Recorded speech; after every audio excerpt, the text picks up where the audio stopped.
Hello बच्चों, good morning.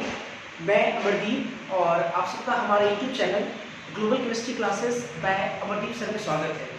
जैसा कि हम सब जानते हैं, अभी हम लोग केमिकल काइनेटिक्स क्लास 12 का चैप्टर चल रहा है और जिसमें अब तक हम लोग फर्स्ट ऑर्डर रिएक्शन की प्रॉपर्टीज़ पढ़ रहे थे, जिसमें कुछ प्रॉपर्टीज़ अभी बाकी भी है ना। अभी फर्स्ट ऑर्डर रिएक्शन चल रहा है। जैसा कि मैंने पहले भी बोला था आपको कि फर्स्ट ऑर्डर रिएक्शन जो है वो पूरे केमिकल काइनेटिक्स का तकरीबन 60 से 70% जो है अकेले कवर करता है। ऑब्वियसली काफ़ी बड़ा है। तो अभी तक जो मैंने आपको पढ़ाया है फर्स्ट ऑर्डर रिएक्शन में, जितनी भी बातें पढ़ाया है, आप उन सारे चीज़ों को बहुत अच्छे से रिकॉल करें, उसको अच्छे से पढ़ें, क्योंकि आने वाले समय में जब मैं क्वेश्चन कराऊंगा तो क्वेश्चन अच्छे लेवल का वो तभी बन पाएगा जब आपका थ्योरीज पे बहुत अच्छा कमांड है। ये ध्यान रखना है अपने को। चलो इसी के साथ हम लोग शुरुआत करते हैं, ठीक है। लास्ट क्लास में हम लोग केमिकल काइनेटिक्स में फर्स्ट रिएक्शन का प्रॉपर्टीज पढ़ रहे थे। एक प्रॉपर्टीज और देखते हैं। किताब लिखता है कि फर्स्ट ऑर्डर रिएक्शन, ठीक है, एक सेकेंड।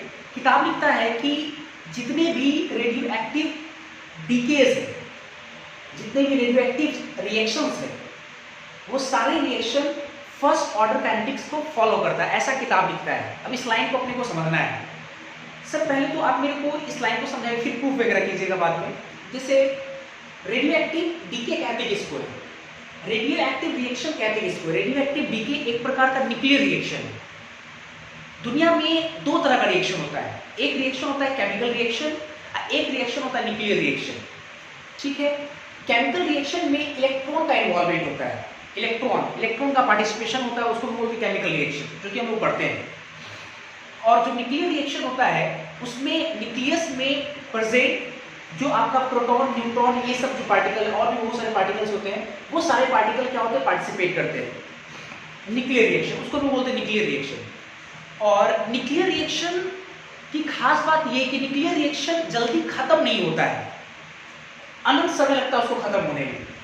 और न्यूक्लियर रिएक्शन का इस्तेमाल करके हम लोग न्यूक्लियर वेपन्स, बहुत सारे एक्सप्लोसिव जितने भी मटेरियल्स है वो सारे बनाए जाते हैं। बम बारूद जितने भी, वो सब तकरीबन जो है आपका ये न्यूक्लियर रिएक्शन से ही बनते हैं। जैसे आप जानते होंगे कि नागासाकी और हिरोशिमा पे जो एटम बम गिराया गया था, तो आज भी उसका प्रभाव आपको देखने को मिलता है। और एटम बम सेकेंड विश्व युद्ध में गिराया गया था। तो आप सोच सकते हो कि आज से तकरीबन 60-70 वर्ष पहले जो गिराया गया था, है ना, 70-80 वर्ष पहले, उसका प्रभाव अभी भी मतलब देखने को मिलता है। एक ह्यूज टाइम के बाद वो रिएक्शन खत्म होता है, अर्थात खत्म ही नहीं होता है। तो मेरा कहने का मतलब ये है कि अगर किताब ये लिखता है कि रेडियो एक्टिव डीके, मतलब जितने भी रेडियो एक्टिव डीके है, जितने भी न्यूक्लियर रिएक्शंस है, वो सारे फर्स्ट ऑर्डर काइनेटिक्स को फॉलो करता है। तो इसका मतलब ये हुआ कि रेडियो एक्टिव डीके चूंकि खत्म होता ही नहीं है, उसको खत्म होने में अनंत समय लगता है। तो अगर हम ये प्रूफ कर दे कि फर्स्ट ऑर्डर रिएक्शन को खत्म होने में अनंत समय लगता है, इनफाइनाइट टाइम लगता है, तो इससे ये साबित हो जाएगा कि जितने भी रेडियो एक्टिव डीके है वो फर्स्ट ऑर्डर काइनेटिक्स को फॉलो करता है। अब मेरा ख्याल है कि आपको समझ में आ गया हो। चलो इसको पॉइंट्स में समझते हैं जरा। नेक्स्ट प्रॉपर्टीज हम लोग देखेंगे। जैसे for a first order reaction लेके आते हैं।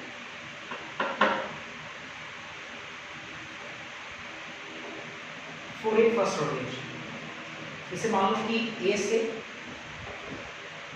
बी एक फर्स्ट ऑर्डर रिएक्शन है। इसमें हम लोग पढ़े थे ए का concentration at any time t, A आपको याद होगा कितना, ए नॉट ए के पावर माइनस के टी, या इसी चीज को हम चाहे तो ऐसे लिख सकते हैं, ए का कॉन्सेंट्रेशन बराबर ए नॉट और 1 बटा ई के पावर के टी।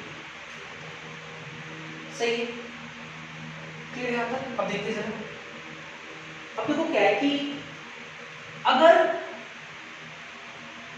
हमको समझना यहाँ पे ये है कि रिएक्शन खत्म हो जाए, तो रिएक्शन खत्म होने का मतलब क्या होगा कि रिएक्टेंट का जो concentration at any time T, उसको क्या होना पड़ेगा, 0 होना पड़ेगा।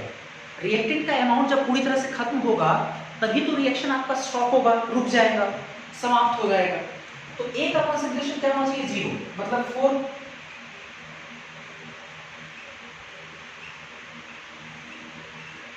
कंप्लीट रिएक्शन, कंप्लीट रिएक्शन के लिए क्या होना चाहिए?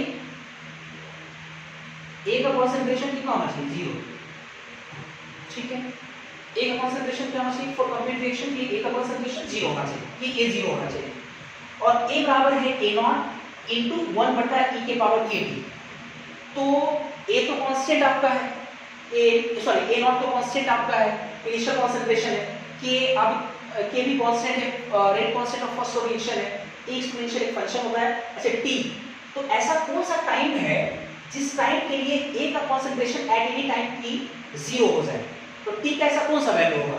तो ए 0 तब होगा जब टी व्हेन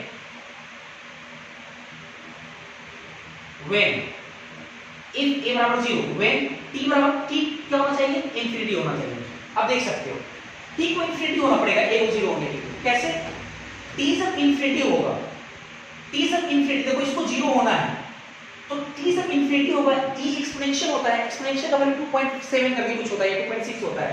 तो 2.6 के पावर t का क्या होना चाहिए जिसके कारण ये पूरा 0 हो जाए? तो पूरा 0 होने के लिए या तो ये ऊपर वाला 0 हो, तो a नॉट तो 0 होगा नहीं, या तो नीचे वाला 0 नहीं हो, क्योंकि नीचे वाला 0 होगा तो समथिंग बटा 0 इंफिनिटी हो जाएगा, अनंत हो जाएगा। तो 0 नहीं, नीचे में क्या होना चाहिए? इंफिनिटी होना चाहिए, बहुत बड़ा वैल्यू होना चाहिए। अब छोटे वैल्यू को बहुत बड़े वैल्यू से जब डिवाइड करते हैं तो अभी से 0 आता है, तो इसका वैल्यू बहुत बड़ा होना चाहिए। और नीचे वाला का वैल्यू तभी बड़ा होगा जब t का वैल्यू क्या हो? इंफिनिटी। और t टेंड्स टू इंफिनिटी है, तो e की पावर t इंफिनिटी, तो ये पूरा क्या आएगा आपका? इंफिनिटी ही आएगा, मतलब ये वैल्यू पूरा इंफिनिटी आएगा। समथिंग बटा इंफिनिटी 9th क्लास में पढ़ते हैं, समथिंग बटा इंफिनिटी 0, समथिंग बटा इंफिनिटी 0 होता है। तो इसका मतलब ये हुआ ये 0 हो जाएगा, कब होगा 0? जब t टेंड्स टू इंफिनिटी है। तो इससे ये साबित हो गया, इट मींस दैट, क्या लिखना होगा यहाँ पे? क्या साबित हो गया यहाँ पे? तो यहाँ पे ऐसे लिखते हैं पहले, इससे ये साबित हुआ, it means that all radioactive decay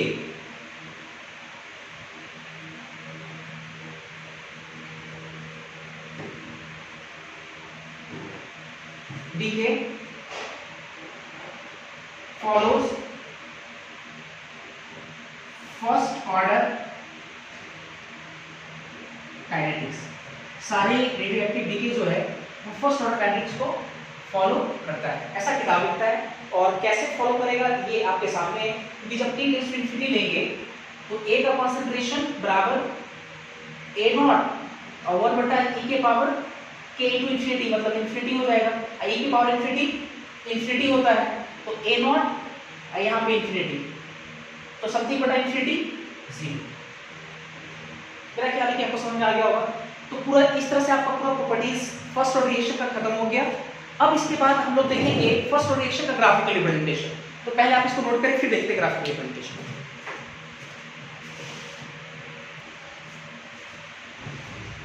इसके बाद हम लोग ग्राफिकल रिप्रेजेंटेशन पढ़ेंगे। तो सबसे पहले हम हेडिंग लगाते हैं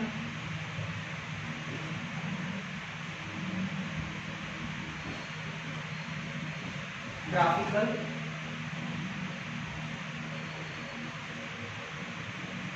representation of first order reaction। Graphical representation of first order reaction, चलो देखते हैं जरा। इसमें बहुत सारे ग्राफ हो सकता है, लेकिन मैं आपको जो कॉमन और काफ़ी ज़्यादा बोल सकते हो कि जो कॉमनली इस्तेमाल होता है, जो काफ़ी ज़्यादा इम्पॉर्टेंट है, वो मैं आपको ग्राफ पढ़ाऊंगा। टोटल मैं 5 ग्राफ आपको पढ़ाऊंगा यहाँ पे, जो कि आपके किताब में भी दिया हुआ है। और ऐसा नहीं कि टोटल 5 ही ग्राफ होता है, ग्राफ तो बहुत सारा हो सकता है। आप किसी भी दो फिजिकल क्वांटिटीज़ के बीच में ग्राफ लोगे तो अभी अलग अलग ग्राफ आएगा, बहुत सारे फिजिकल क्वांटिटीज़ होता है। तो हम 4-5 ग्राफ आपको दिखाएंगे यहाँ पे। चलो सबसे पहला देखेंगे हम लोग, फर्स्ट देखेंगे ग्राफ हम लोग। पहला ग्राफ हम लोग देखेंगे A का कॉन्सेंट्रेशन, मतलब रिएक्टेंट का concentration at any time t, मतलब A versus time t। concentration of reactant eight any time t versus time, इसका आपको ग्राफ ड्रॉ करना है। तो जिसको हम लोग जिस फिजिकल क्वांटिटीज को पहले लिए हैं a वर्सेस t, जिसको पहले लिए हैं उसको हम लोग कहाँ रखते हैं, y एक्सिस पे, उसको कहाँ रखते हैं, y एक्सिस पे। तो a को हम लोग रखेंगे y एक्सिस पे, और जो बाद में उसको लोग कहाँ रखते हैं, x एक्सिस पे। तो t को हम लोग रखेंगे x एक्सिस पे, ठीक। अब इसके बाद आपको याद होगा, मैंने आपको कई बार बोला है कि अगर आपको जिस दो फिजिकल क्वांटिटीज के बीच ग्राफ ड्रॉ करना है, आप इसको 3 स्टेप में कीजिए, आपका ग्राफ आराम से ड्रॉ हो जाएगा। पहला स्टेप मैंने आपको कहा था कि जिन दो फिजिकल क्वांटिटीज के बीच ग्राफ ड्रॉ करना है, उन दो फिजिकल क्वांटिटीज के बीच एक रिलेशन स्टैब्लिश कीजिए, एक रिलेशन पता कीजिए कि उनके बीच में रिलेशन क्या है। आपको पता होगा a और t में रिलेशन क्या है हमारा। सबसे पहला मेरा काम होगा इन दोनों के बीच में रिलेशन। तो सबसे पहला काम रिलेशन आपको याद होगा, a बराबर a नॉट e के पावर माइनस के टी। तो जरा अच्छे से t और a में देखो ये रिलेशन है। पहला काम तो ये करते हैं। अच्छा, दूसरा काम क्या करते हैं, दूसरा काम हम लोग करते हैं, जो फिजिकल क्वांटिटीज y एक्सिस पे है उसको हम लोग y से रिप्लेस करते हैं, और जो फिजिकल क्वांटिटीज x एक्सिस पे है उसको x से रिप्लेस करते हैं। चलो ये भी कर लेते हैं। ये आपका y एक्सिस पे है, इसको y से रिप्लेस करके y बराबर a नॉट e के पावर माइनस k और t की जगह कितना लिखेंगे x, ये हम लोग रिप्लेस करते हैं। अब तीसरा काम, तो तीसरा काम हम लोग दो तरीके से कर सकते हैं, केस फर्स्ट केस टू, मैंने आपको सिखाया था। तीसरा जो काम है वो आप दो तरीके से कर सकते हैं, और ये दो तरीके उन लोगों के लिए है जिसका मैथमेटिक्स है, साइड पे जिसका मैथमेटिक्स है वो आराम से काम कर सकता है ये दोनों तरीके से। लेकिन जिन बच्चों का मैथमेटिक्स नहीं है वो ऑब्वियस है दो नहीं बल्कि किसी एक तरीके से काम कर सकता है, वो केस 2 में मैं आपको पढ़ाऊंगा। तो खैर दोनों तरीके हम लोग देखेंगे, दोनों से समझ में आपको आ जाएगा। देखते हैं जरा केस फर्स्ट। आप केस फर्स्ट में जो बच्चे मैथ पढ़े हैं, तो मैथ कॉन्सेप्ट के अकॉर्डिंग ग्राफिक मैथ में जो हम ग्राफ पढ़े हैं उस ग्राफ का कॉन्सेप्ट का यूज करके हम लोग लगा सकते हैं। तो हम लोग बोल सकते हैं मैथमेटिक्स जो ग्राफ है,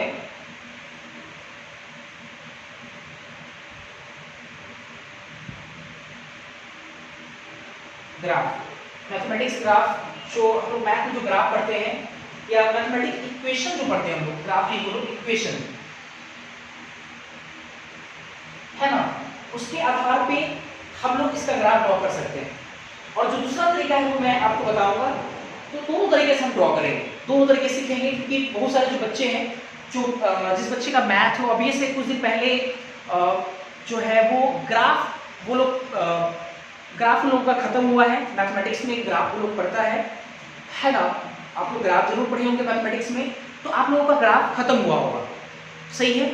तो देखते हैं कैसे हम लोग काम करते हैं, मैथमेटिक्स इक्वेशन का इस्तेमाल करके हम लोग काम करेंगे। देखिए जरा, सबसे पहले इस मेथड से आपको मैं बताता हूँ। जैसे आपके पास ये इक्वेशन है, ठीक है, केस फर्स्ट के अकॉर्डिंग जरा समझा रहे ग्राफ कैसे होगा। केस फर्स्ट के अकॉर्डिंग यहाँ इसके सामने लिखते हैं जरा। जैसे अब तुम्हारे पास y बराबर कितना है, a नॉट e के पावर माइनस kx, e के पावर माइनस kx। तो आप लोग बिल्कुल पढ़ के आए होंगे कि अगर y बराबर a नॉट e के पावर माइनस kx है, तो इस फॉर्म में तो आप लोगों ने ग्राफ जरूर नहीं पढ़ा होगा, लेकिन चलो ठीक है, थोड़ा समझाते हैं कैसे इस ग्राफ में लोग पहुंचेंगे। आप पढ़े होंगे y बराबर e के पावर x का ग्राफ, ठीक है, y बराबर e के पावर x का ग्राफ, सही है। तो y बराबर e की पावर x का ग्राफ कैसा पढ़े थे हम लोग, जैसे ये आपका y है, ये आपका ये आपका y, ये आपका x है। तो हम लोग ग्राफ कुछ इस प्रकार से पढ़े थे, थोड़ा मैं दिखा रहा हूँ आपको।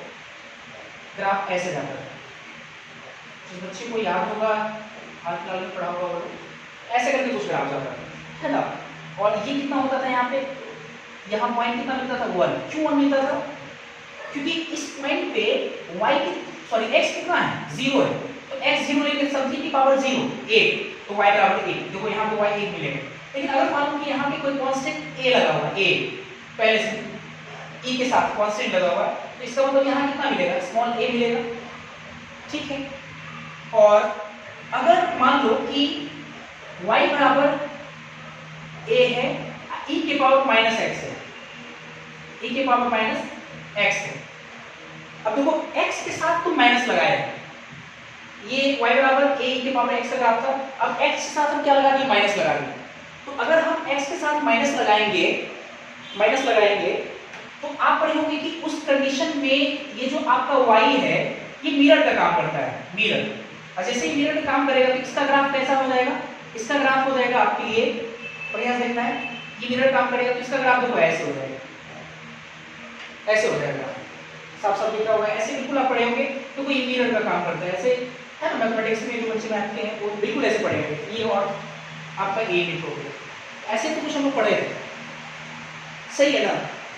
तो देखो y बराबर a e के पावर माइनस x, और इसी तरह देखो को ग्राफ भी ड्रॉ करना था, y बराबर a नॉट e के पावर माइनस x। तो उस कांस्टेंट में अगर आप एक मानो ना कि कांस्टेंट आप प्लस जाओगे, तो देखो क्या ये और ये सेम है या नहीं, बिल्कुल सेम है। कांस्टेंट यहाँ पे k, वहाँ पे k1 है, दिक्कत क्या है इसमें। तो ग्राफ का नेचर हमको देखा, तो ग्राफ ऐसा मिल रहा है, तो देखो इसमें ग्राफ कैसा आएगा हमारा, मतलब इस प्रकार से आएगा, तो है ना, ऐसा ग्राफ आएगा। अब कुछ बच्चे कहना ये होगा कि सर ये ठीक है, ग्राफ तो ऐसे जा रहा है, तो आप ग्राफ इसमें कैसे ड्रॉ करोगे, इसमें हम लोग ऐसे ड्रॉ करेंगे, देखो ऐसे इस तरह से ड्रॉ करेंगे। इधर क्यों नहीं जाएगा ग्राफ, क्योंकि इधर जो है टाइम निगेटिव हो जाएगा, और टाइम निगेटिव होता नहीं है, क्योंकि हम लोग मैथ नहीं बल्कि फिजिक्स केमिस्ट्री पढ़ रहे हैं। फिजिक्स केमिस्ट्री में इधर ड्रॉ नहीं करना है, क्योंकि बहुत सारे फिजिकल क्वांटिटीज नेगेटिव एग्जिस्ट नहीं करता है, तो इसलिए यहाँ तक रहने देंगे। तो ग्राफ ऐसा आएगा। अच्छा ये क्या होगा, ये आपका ये हो जाएगा आपका ए नॉट, देखो यहाँ से ये हो जाएगा ए नॉट, है कि नहीं। तो इस तरह से हम लोग काम कर लेंगे, तो ग्राफ आराम से ड्रॉ हो गया। अच्छा केस 2 वाले बच्चे देखेंगे जरा, केस 2, अगर सर हमको मैथ नहीं आता है, सीधा बात, सर हम हाथ खड़ा करते मेरे को मैथ एकदम नहीं आता है, अब ग्राफ वगैरह हम पढ़े नहीं, सीखे नहीं कभी, आज तक हम कभी पढ़े नहीं, तो फिर हम कैसे ड्रॉ कर सकते हैं। बिल्कुल इसके लिए मैंने आपको सिखाया था, आपको मैंने कहा था कि अगर जिस बच्चे का मैथमेटिक्स नहीं है या जिसको ज़्यादा मैथ नहीं आता है, तो उसके लिए भी मैंने आपको तीसरे स्टेप में 3 काम करने के लिए कहा था, 3 काम, तीसरे स्टेप में 3 काम करने के लिए कहा था। पहला काम आप 2 काम करने के लिए मैंने कहा था, 2 काम। पहला काम आप क्या करो कि 2 जाना पहचाना पॉइंट निकालो, 2, पहला काम ये। और दूसरा काम ये कि आप चेक करो कि जो इक्वेशन है वो कैसा है, जो आपका कर्व का इक्वेशन दिया हुआ वो डिक्रीजिंग फंक्शन है या इंक्रीजिंग फंक्शन है, उसको चेक करो। बस ये 2 काम करना है। अगर इसको चेक कर लेते तो आपको ग्राफ आराम से दिखा जाएगा। अब देखो जरा देखते हैं केस 2 में। केस 2 में आते हैं पहले, सबसे पहले इक्वेशन हमारे पास क्या है, हमारे पास इक्वेशन है जो हम रिप्लेस किए, y बराबर कितना है, a नॉट e के पावर माइनस k, t के जगह पे x लिखते हैं, e के पावर माइनस kx, ऐसा कुछ ग्राफ ये इक्वेशन है। अब 2 पॉइंट निकालेंगे इसमें। पहला काम क्या करेंगे, 2 पॉइंट निकालेंगे।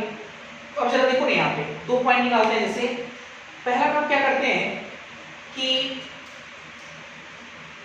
x का वैल्यू बढ़िया से इसी चीज को उठाइए, इसी चीज को हम ऐसे ही लिख सकते हैं, a नॉट, मतलब समझ में अच्छे, e के पावर k, ठीक, सॉरी kx। अगर x हम इंफिनिटी लेते हैं तो y कितना आएगा, 0 आएगा। देखो जाना पहचाना पॉइंट, जाना पहचाना मतलब 0 और इंफिनिटी वगैरह जाना पहचाना पॉइंट होता है। और एक पॉइंट और कैलकुलेट कर लेते हैं। एक पॉइंट जब हम लोग x0 लेंगे, x0, दूसरा पॉइंट क्या लेंगे हम, मतलब दूसरा पॉइंट x कितना लेंगे, 0 लेंगे। x0 लेंगे तो किसी भी संख्या का पावर 0, मतलब 1, a नॉट बटा 1, a नॉट, y का वैल्यू कितना आ गया,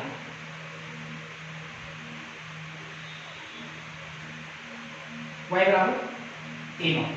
देखो 2 काम, सॉरी एक काम तो मेरा हो गया, हम पहले पॉइंट फाइंड आउट कर लेंगे। फिर दूसरा काम क्या करेंगे इसमें हम, दूसरा काम क्या करेंगे कि आपको चेक करना होगा कि फंक्शन इंक्रीजिंग है कि डिक्रीजिंग है। मतलब x को बढ़ाते हैं तो y पर क्या असर पड़ता है, x को बढ़ाने पे y अगर बढ़ता है तो इसका मतलब इंक्रीजिंग फंक्शन, क्योंकि बढ़ाने से बढ़ रहा है, और अगर x को बढ़ाते हैं और y घटता है इसका मतलब डिक्रीजिंग फंक्शन है। तो देखते हैं जरा चेक करते हैं, अगर आप x को बढ़ाओगे,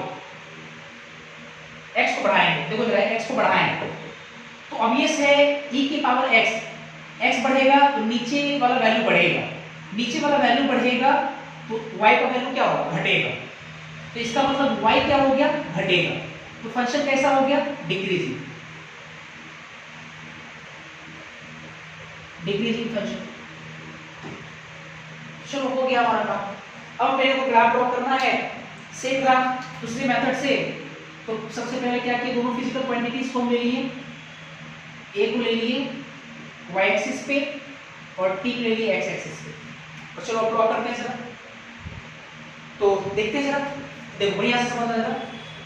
x बराबर 0, जब x 0 है, दूसरा पॉइंट देखते हैं पहले, x 0 है तो y कितना है, a0, y a0 मतलब x 0 y a0, तो कहीं तो a0 मिलेगा, तो यहां मान लो कि a0 मिला, तो ये हमारा एक पॉइंट हो गया, एक पॉइंट ये हो गया, और जो कि ओरिजिन से कितना है, a0 डिस्टेंस पे, ये हो गया हमारा। अच्छा सेकंड पॉइंट क्या है कि y 0 है, तो y 0 यहां पे होगा, और उसके लिए x टेंड्स टू इंफिनिटी, मतलब y 0 और x इंफिनिटी, मतलब y 0 और t टाइम डिस्टेंस से बढ़ाएंगे, टाइम डिस्टेंस से मतलब इंफिनिटी की तरफ जाएंगे, तब जाकर के आपका y क्या होगा, 0 होगा, y 0 होगा, मतलब ये नीचे की तरफ भागेगा, है ना। y 0 तब होगा जब टाइम क्या होगा, इंफिनिटी की तरफ भागे, और फंक्शन आपका डिक्रीजिंग है। थोड़ा सोचो जरा अच्छे से, एक चीज बताओ कि क्या ये स्ट्रेट लाइन होगा, क्योंकि अगर आप स्ट्रेट लाइन बनाते हो तो स्ट्रेट लाइन कहीं ना कहीं जाकर के कट जाएगा, और पॉइंट मेंशन कर रहा है कि t tends to infinity, t infinity पे जाना चाहिए। तो ऑब्वियस अगर t इंफिनिटी पे जाना चाहिए तो कहीं ना कहीं वो स्ट्रेट लाइन नहीं होगा, क्योंकि स्ट्रेट लाइन कहीं ना कहीं एक्सिस को कट करता ही करता है, दोनों एक्सिस को कट करेगा, कोई भी स्ट्रेट लाइन दोनों एक्सिस को कट करेगा, ठीक है। हाँ कोई भी नहीं, मतलब एक पैरेलल रहेगा तो नहीं कट करेगा, लेकिन अगर है ना इस तरह का स्ट्रेट लाइन में कट करेगा, लेकिन हमको तो t क्या चाहिए, हमको इंफिनिटी चाहिए, मतलब देखो जरा x टेंड्स टू इंफिनिटी चाहिए, मतलब जैसे जैसे हम इधर जा रहे हो, आगे बढ़ रहे हो, है ना, टाइम इंफिनिटी पे इसको टच करना चाहिए, जब y 0, मतलब y 0 तब होगा जब x क्या हो, इंफिनिटी हो, और फंक्शन आपका कैसा है, डिक्रीजिंग है, तो स्ट्रेट लाइन तो बनाएंगे नहीं भाई साहब, तो करेंगे क्या, इसको ऐसे थोड़ा नीचे की तरफ कर्व करते हैं, ऐसे देखो इस प्रकार से। अब देखो क्या हो रहा है, जरा अच्छे से समझना, x का वैल्यू बढ़ा रहे हैं, t बढ़ा रहे हैं, तो देखो ये y घट रहा है, बिल्कुल देख रहे हैं, साफ साफ दिख रहा है घट रहा है, देखो ये कंडीशन भी सेटिस्फाई कर रहा है, और सारे पॉइंट को भी आप देख सकते हो, x बराबर 0, x यहाँ 0, तो y a की power y a0, sorry x 0 y a0, देखो ये पॉइंट है, और ये पॉइंट देखो दिखा रहा है y 0, यहाँ y 0 होगा, y 0 की x टेंड्स टू इंफिनिटी, तो देखो x टेंड्स टू क्या होना पड़ा, इंफिनिटी, मतलब इंफिनिटी जाके इसको टच करेगा तब y 0 होगा, तो देखो ये सब इसको कर रहा है। अब कुछ बच्चे के दिमाग में ऐसे होगा, सर आप नीचे से ऐसे क्यों लिए, आप ऐसे क्यों नहीं लिए, क्योंकि तुम अगर बच्चे ऐसे अगर लोगे ना, ऐसे करके ऐसे, तो ये क्या होगा कि आगे जाकर इस लाइन को, इस एक्सिस को क्या करेगा, कट कर देगा, और इसको कट नहीं करना चाहिए, क्योंकि इसको इंफिनिटी तक जाना है, इंफिनिटी पे टच होना है, इसलिए ऐसा होगा। तो मेरा ख्याल है कि आपको ग्राफ बिल्कुल समझ में आ गया होगा, तो आप किसी भी तरीके से कर सकते हो काम ये, ठीक है। तो पहले आप इसको नोट करें, फिर मैं आपको सेकेंड ग्राफ बनाऊंगा।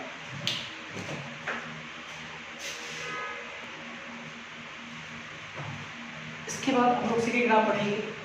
सेकेंड ग्राफ हम लोग पढ़ेंगे B का कॉन्सेंट्रेशन, मतलब प्रोडक्ट का कॉन्सेंट्रेशन वर्सेस टाइम, ठीक है, B का कॉन्सेंट्रेशन वर्सेस टाइम। चलो देखते हैं जरा, B वर्सेस टाइम क्या करें हम लोग, B पहले है, इसको y एक्सिस पे लेंगे, और टाइम बाद में इसको x एक्सिस पे लेंगे, इसके बीच में ग्राफ ड्रॉ करना है। तो तीन स्टेप फिर लगाते हैं। स्टेप फर्स्ट क्या करें, इन दोनों के बीच में रिलेशन एस्टैब्लिश करें। रिलेशन आपको पता होगा क्या रिलेशन होता है, B का कॉन्सेंट्रेशन बराबर A0 और 1 माइनस e के पावर माइनस k, ठीक है। इसके बाद देखते हैं, इसके बाद सेकेंड स्टेप क्या करते हैं, स्टेप सेकेंड, जो फिजिकल क्वांटिटीज आपका वाई एक्सिस पे है उसको हम लोग वाई से रिप्लेस करते हैं, और जो फिजिकल क्वांटिटीज आपका एक्स एक्सिस पे उसको एक्स से रिप्लेस करते हैं। तो क्या हो जाएगा आपका, ये वाई बराबर ए नॉट और 1 माइनस ई के पावर माइनस के एक्स। स्टेप 2 हो गया। अब स्टेप 3 की बात है। स्टेप 3 में हम लोग केस फर्स्ट लगाते हैं।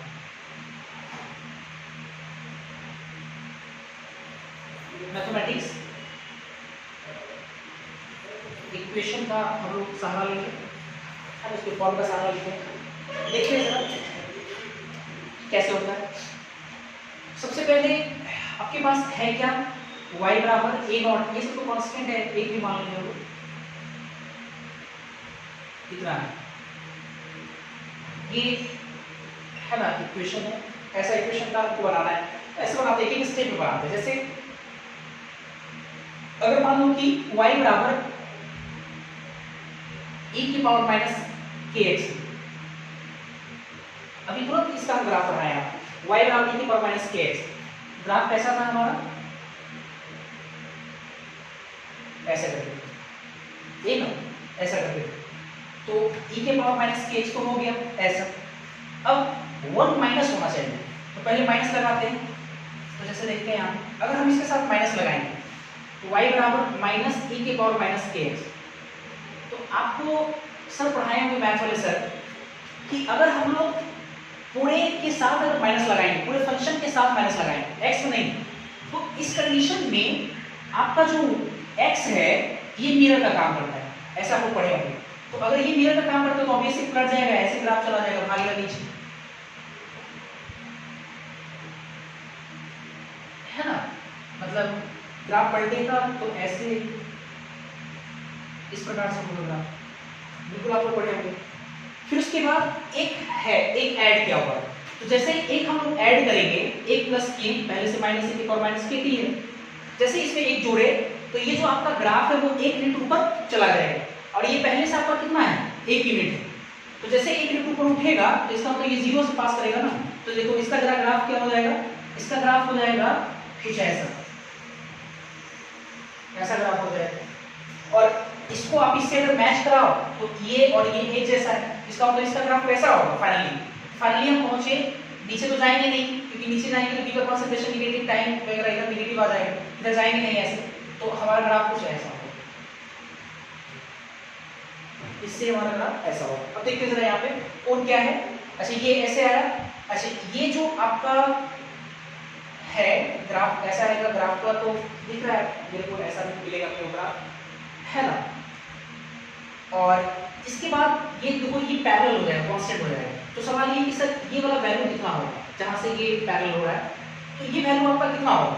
तो एक चीज देखो जरा कि अगर हम x का वैल्यू, अगर हम x का वैल्यू इन्फिनिटी, क्योंकि ऑब्वियसली ये इनफिनाइट की तरफ भाग रहा है, इन्फिनिटी की तरफ भाग रहा है। तो अगर x अगर इन्फिनिटी लेंगे तो ये 1/e के पावर kx है, x इन्फिनिटी तो 1/e के पावर इन्फिनिटी और 1/इंफिनिटी 0, तो y बराबर a नॉट। मतलब ये वाला जो वैल्यू है जहां से ये पैरेलल होगा, जहां से इन्फिनिटी को टच करेगा, ये यहाँ ये कितना हो जाएगा, a नॉट हो जाएगा, ऐसा कुछ करके हो जाएगा। तो ये तो मैथमेटिक्स का आइडिया है। चलो अपने हिसाब से देखते हैं, सर मेरे को नहीं आता मैथ, चलो तब देखते हैं केस 2। केस 2 में हमारे पास है क्या, y बराबर है a नॉट 1 माइनस e के पावर माइनस के, बिल्कुल आराम से काम करेंगे इसमें हम लोग।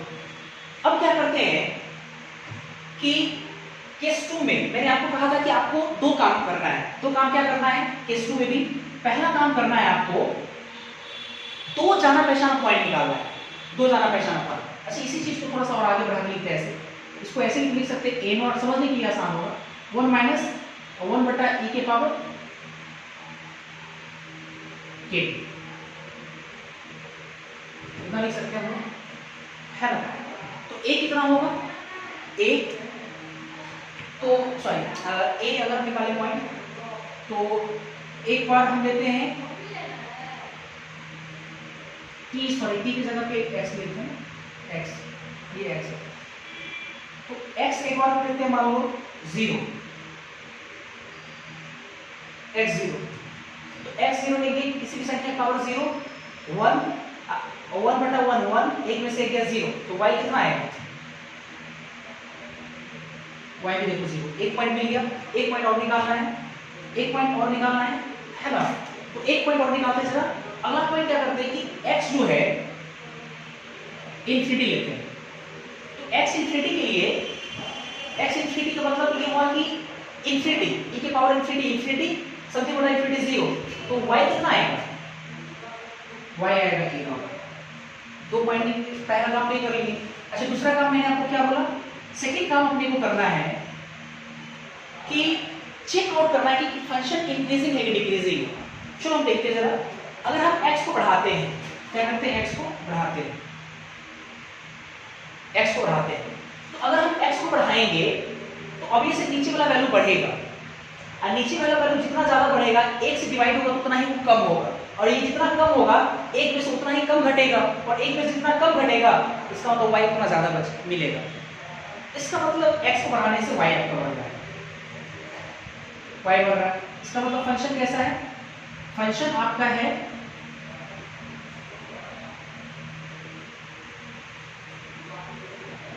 Increasing function, increasing function. अब आराम से ग्राफ ड्रॉ हो जाएगा, अपने को ग्राफ ड्रॉ करना है तो हम ये y एक्सिस, ये x एक्सिस, ये b का कॉन्सेंट्रेशन, ये t का कॉन्सेंट्रेशन, सॉरी t मतलब टाइम। चलो अब देखते हैं सर, अब क्या करना है अपने को, एक पॉइंट तो आपको x0 y0 मतलब ग्राफ ये तो क्लियर है कि यहाँ से एक पॉइंट मिल रहा है, यहाँ से स्टार्ट होगा, और x इंफिनिटी पे y जो है a0 है, x इंफिनिटी पे x आपका क्या है t, मतलब t इंफिनिटी पे जाएगा, t इंफिनिटी पे तब जाकर के y a0 के बराबर मिलेगा, तो y का कहीं ना कहीं a0 होगा, a0 मान लो यहाँ पे है, ये वाला वैल्यू a0 आ रहा है, तो ये y a0 मिल रहा है, तो ये y जो a0 है आपका, तो a0 कब मिलेगा सर, टाइम क्या होगा इंफिनिटी, अर्थात इस लाइन के पैरेलल आपका हो जाएगा ग्राफ, मतलब ये इंफिनिटी जाकर टच करेगा, कुछ ऐसा ग्राफ मिलेगा आप लोगों को। देखो मेरा ख्याल है कि आपको दोनों मेथड से समझ में आ रहा होगा, अगर नहीं आता है भाई तो मैं अभी बोलता हूं आपको कभी ग्राफ नहीं आएगा समझ में, तो पहले आप उसको नोट करें फिर आगे ग्राफ देखते हैं। इसके बाद हम इसका ग्राफ देखेंगे, तीसरा हम लोग पढ़ेंगे ग्राफ लॉग a बटा a माइनस एक्स। इसी चीज को हम चाहें तो ऐसे भी लिख सकते हैं, लॉग a0 बटा a, बात तो बराबर है, और वर्सेस टाइम, ये हम लोग पढ़ेंगे लॉग a बटा a माइनस एक्स, या इसी को लॉग a0 बटा a बोलेंगे, और वर्सेस टाइम का ग्राफ। तो जिनको फिजिकल क्वांटिटीज के बीच ग्राफ ड्रॉ करना है, सबसे पहला काम क्या करना है, उनके बीच रिलेशन एस्टैब्लिश करना है।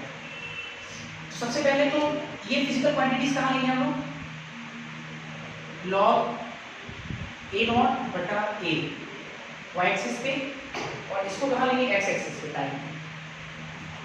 ठीक है, पहला काम रिलेशन, आपको रिलेशन याद होगा, स्टेप फर्स्ट हम ये करते हैं,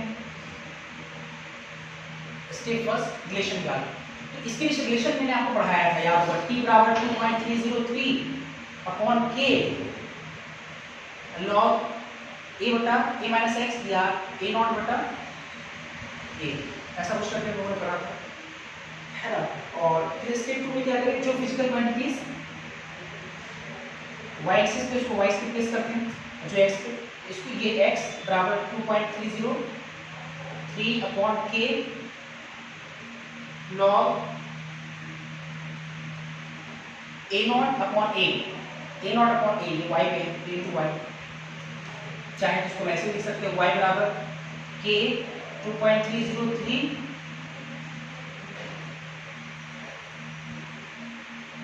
2.303 यहाँ पे x ऐसे लिख सकते हैं, और आपको पता है कि ये y बराबर mx, passing through the origin, एक स्ट्रेट लाइन को जो पासिंग थ्रू द ओरिजिन ये हो जाएगा आपका, और ये y बराबर mx का फॉर्म है, जहां पे m क्या होता है,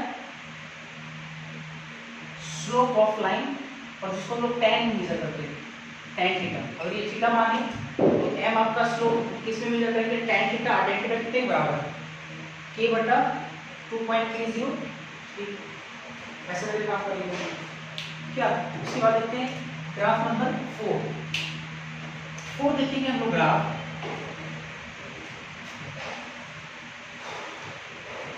A0 वर्सेस A, या इसी को बोल सकते हैं A बटा A माइनस एक्स, है ना, वर्सेस टाइम ग्राफ। ये ग्राफ लोग देखो सर, सबसे पहला काम क्या करें, जिन दो फिजिकल क्वांटिटीज के बीच ग्राफ करना है उनके बीच में पहले रिलेशन एस्टैब्लिश करेंगे। तो रिलेशन इन दोनों के बीच में मैंने आपको पढ़ाया है। क्या रिलेशन है, हम लोग ऐसे पढ़े थे, a बराबर a नॉट e के पावर माइनस kt। देखो t a नॉट ये सब आ रहा है, उसको थोड़ा सजा के लिखेंगे, अपने आप समझ में आ जाएगा। तो a नॉट, इसको a को उधर ले, a इसको इधर लाएंगे तो भागों को ऊपर जाएगा तो e के पावर kt हो जाएगा, माइनस लिखा तो प्लस हो जाएगा। a नॉट अपॉन a बराबर e के पावर क्या आ गया, kt आ गया। a नॉट अपॉन a बराबर e के पावर kt, पहला काम ये। दूसरा काम, जो फिजिकल क्वांटिटीज y पे लेंगे, ये y पे, इसको y से रिप्लेस किए, और जो x एक्सिस के अलोंग दिस फिजिकल क्वांटिटीज को रखेंगे, उसको हम x से रिप्लेस कर देंगे। चलो हम ग्राफ ड्रॉ करते हैं। तो ये हो गया a नॉट अपॉन a, ये हो गया आपका y बराबर e की पावर kx। तो इसका ग्राफ कैसा होगा, एक्सपोनेंशियल ग्राफ आप लोग सब लोग पढ़े होंगे। एक्सपोनेंशियल ग्राफ ऐसे भागता है, क्योंकि इधर तो लोग लेंगे नहीं, तो ग्राफ ऐसे हो जाएगा, है ना। यहाँ पे पॉइंट में अगर देखा जाए, इस पॉइंट पे x कितना है, 0। अगर x 0 लेंगे तो y कितना मिलेगा, y 1 मिलेगा। तो इसका मतलब यहाँ से लेकर के यहाँ तक जो वैल्यू है वो कितना है, 1 यूनिट है ना, 1 यूनिट आपका क्लियर है यहाँ पर। तो ऐसा कुछ ग्राफ हो जाएगा y बराबर की पावर kx। बहुत सारे ग्राफ हो सकते हैं। अच्छा, एक ग्राफ क्लास, पांचवा ग्राफ हम लोग पढ़ेंगे, फिफ्थ ग्राफ हम लोग पढ़ेंगे, half life versus initial concentration A. आपको याद होगा कि हाफ लाइफ जब हम लोग पढ़े, पहला काम तो रिलेशन निकालना है दोनों के बीच में। तो हाफ लाइफ जो है वो इनिशियल कॉन्सेंट्रेशन ए से इंडिपेंडेंट होता है, 0.693 अपॉन के आ रहा है ना। तो ऑब्वियस से अगर हम देखें, हम लोग को जो ग्राफ ड्रॉ करना है, ये टी हाफ वर्सेस ए, तो ये y एक्सिस पे है, टी हाफ, इसको y से रिप्लेस किए, दूसरे स्टेप में करते हैं हम लोग ये काम। और 0.693 अपॉन के, ये और पहले से कांस्टेंट है, तो y बराबर कांस्टेंट का graph parallel to x axis, कुछ ऐसा ही ग्राफ आएगा पैरेलल टू x एक्सिस। और ये जो यहाँ से यहाँ तक जो हाइट होगा, ये हाइट किसके बराबर होगा, 0.693 अपॉन के। मतलब हाइट में अगर मान लो कि 5 मिनट दिया हुआ, पूछना कि अगर वैल्यू तो निकाल सकते हैं, है ना। इस प्रकार से बहुत सारे काम कर सकते हैं, ठीक है। तो ये आपका टोटल 5 ग्राफ हो गया। इसके साथ फिर और कुछ देखते हैं।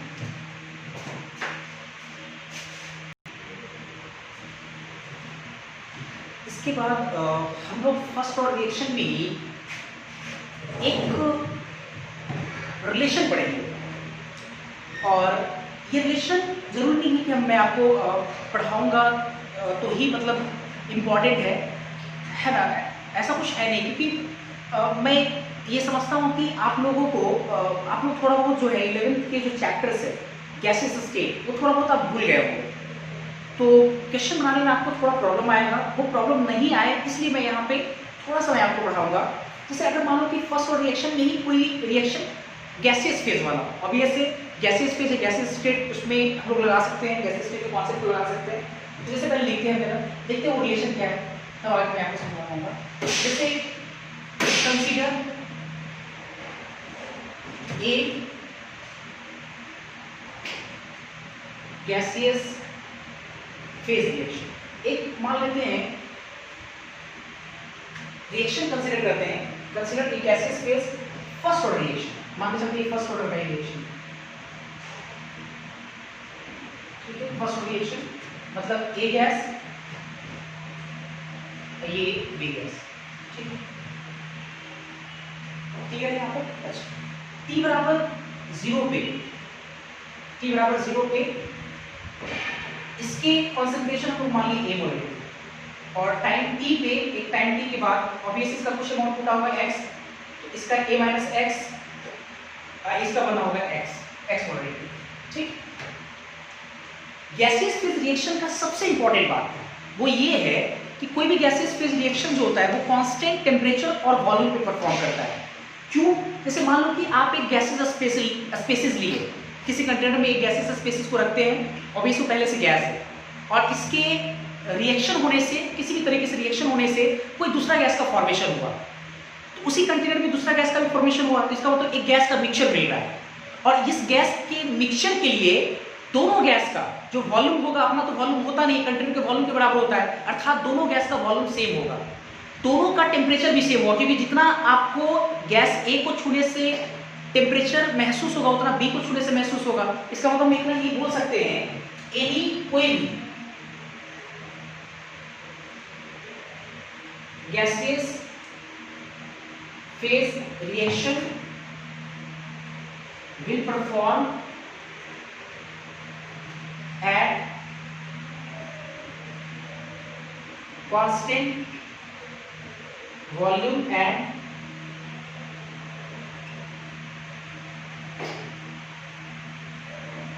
temperature, constant वॉल्यूम और टेम्परेचर पे कोई भी गैसियस फेज रिएक्शन परफॉर्म करता है, ये इंपॉर्टेंट है। अब समझते जरा कैसे यूज करेंगे। जैसे एक चीज बताओ, फर्स्ट रिएक्शन में A0/A जो मैंने आपको बोला था एक फॉर्मूला बहुत ज्यादा इंपॉर्टेंट है, वो फॉर्मूला आपका था t बराबर 2.303/k और लॉग में a बटा a माइनस एक्स या a बटा a माइनस एक्स को a0/a भी लिख सकते हैं, तो वो फॉर्मूला काफी इंपॉर्टेंट था आपका। तो उसका रेशियो देखो ना, कई बार हम लोग जो है फॉर्मूला जो लगाने के लिए बैठेंगे तो मेरे को ए का कॉन्सेंट्रेशन चाहिए इनिशियल और ए का कॉन्सेंट्रेशन चाहिए एट एनी टाइम t, दोनों का रेशियो चाहिए, तब जाकर के वो फॉर्मूला लगा सकते हैं। लेकिन कई बार ये रेशियो नहीं दिया रहेगा, ये रेशियो की जगह पे कुछ और दिया रहता है, तो कुछ और दिया रहेगा तो उसके अकॉर्डिंग हम लोग कैसे काम करेंगे इसी पे हमको विचार करना है। तो a0/a हम चाहे तो इसको a बटा a माइनस एक्स लिख सकते हैं, a initial concentration a0 a दिया हुआ है और टाइम t की कॉन्सेंट्रेशन a का जो a माइनस एक्स हो गया। अब जरा देखो बढ़िया समझ जरा, ये तो a कॉन्सेंट्रेशन इनिशियल कॉन्सेंट्रेशन को हम लोग अगर कोड जरा सा, कॉन्सेंट्रेशन क्या होता है, मोलरिटी, यहाँ पे मोल बटा वॉल्यूम, तो इनिशियल मोल ए का इनिशियल मोल रहा होगा तो n0 मान लेते हैं, n0 और वॉल्यूम को v मान लीजिए और टाइम t पे जो इसका मोल होगा वो मान लो कि nt मोल हो गया, अब वॉल्यूम उतना ही v लिखेंगे, तो देखो तो v भी तो कैंसिल हो गया, कितना आ गया हमारे पास आ गया n0 बटा nt आ गया। ऑल्सो एक और भी देखो जरा, यहाँ से हम लोग देखें a0/a का कंसंट्रेशन बराबर a बटा a माइनस एक्स बराबर कितना आ रहा है n0 बटा nt। मान के चलो जो गैस है a और b वो दोनों आइडियल गैस इक्वेशन को फॉलो कर रहा है, आइडियल गैस इक्वेशन को फॉलो करता है तो इसका मतलब P बराबर nRT, तो n की जगह पे ये n0 इनिशियल मोल है, तो n0 की जगह कितना लिखेंगे PV बटा RT, तो P की जगह पे लिखेंगे, प्रेशर तो कांस्टेंट होता नहीं, P की जगह लिखेंगे P0, V लिखेंगे अपॉन R और T, यहाँ पे लिखेंगे NT, T टाइम के बाद प्रेशर PT, V और RT। आप समझ रहे हो कि V और T को हम नहीं बदल रहे, इनिशियल जितना होगा उतना ही फाइनल होगा, क्योंकि मैंने पहले ही लिखा है कि कोई भी गैसेस पे जो रिएक्शन होता है कांस्टेंट प्रेशर और कांस्टेंट वॉल्यूम और टेम्परेचर पे परफॉर्म करता है, तो VRT तो कैंसिल हो जाएगा इससे, तो बचेगा हमारे पास कितना, फाइनली हमारे पास देखो अगर हम चाहें तो A0/A का जो रेशियो है a बटा a माइनस एक्स बराबर n0 बटा nt, या हम चाहें तो P0/PT, मतलब प्रेशर के टर्म्स में भी अगर दिया रहेगा तो लिख सकते हैं, मोल के टर्म्स में भी दिया रहेगा तो लिख सकते हैं। काफी इंपॉर्टेंट है, क्वेश्चन बनाने में काफी आपको काम आएगा। आज के लिए इतना ही रह देते हैं, बहुत सारे बच्चों को कुछ क्वेश्चन में डाउट है वो अगली क्लास में हम लेकर आएंगे, अगली क्लास में हम देखेंगे। तो आज के लिए इतना ही, थैंक यू।